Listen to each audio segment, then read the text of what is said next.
పేరు శ్రీశైలం అండి. నేను గత 1 ఇయర్ నుంచి డిఎస్సి పోస్టులు లేక గ్రూప్ 2 చదవడం జరిగింది. అయితే కాంగ్రెస్ ప్రభుత్వం రాగానే మాకు డిఎస్సి పోస్టుల సంఖ్య పెంచడం జరిగింది. 11,000 వేయడం జరిగింది. అయినా అరకొర మాత్రమే ఉన్నాయి. అయినప్పటికీ మేము గ్రూప్ 2 నుంచి మళ్ళీ డైవర్ట్ కావడం జరిగింది. మేము టెట్ రాయడం జరిగింది గత నెలలో. గత 10 రోజుల కింద హాస్టల్ వార్డెన్ రావడం జరిగింది. మరో 10 రోజులు అయితే డిఎస్సి రాయాలి, మరో 2 నెలలు అయితే గ్రూప్ 2 రాయాలి. తర్వాత గ్రూప్ 3 అన్ని పోస్టులు ఉన్నాయి కాబట్టి మాకు చదవనీకి ఇబ్బంది అవుతున్నది. దయచేసి కాంగ్రెస్ ప్రభుత్వం రియాజ్ సార్ కానీ బల్మూర్ వెంకట్ కానీ మా యొక్క డిఎస్సి అభ్యర్థుల బాధలు అర్థం చేసుకోవాలి. మేము ఒకటే అభ్యర్థులం, అన్నిటికీ ప్రిపేర్ కావడం జరుగుతుంది.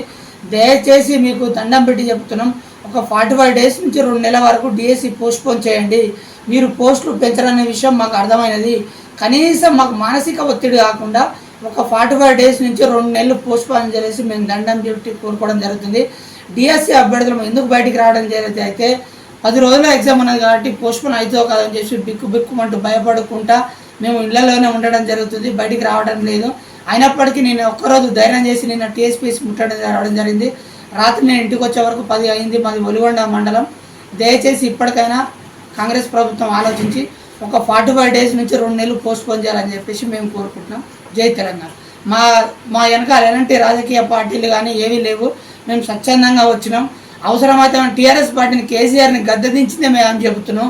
మాకు టీఆర్ఎస్ ప్రభుత్వం, టీఆర్ఎస్ గవర్నమెంట్, టీఆర్ఎస్ పార్టీ మాకెందుకు వెనుక ఉంటుందో మీరు ఒకసారి ఆలోచించాలి.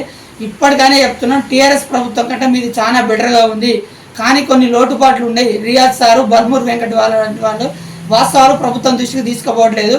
ఇప్పటికైనా రేవంత్ రెడ్డి పైన మాకు నమ్మకం ఉంది. దయచేసి పోస్ట్పోన్ చేయాలని చెప్పేసి మేము కోరుకుంటున్నాం. జై తెలంగాణ.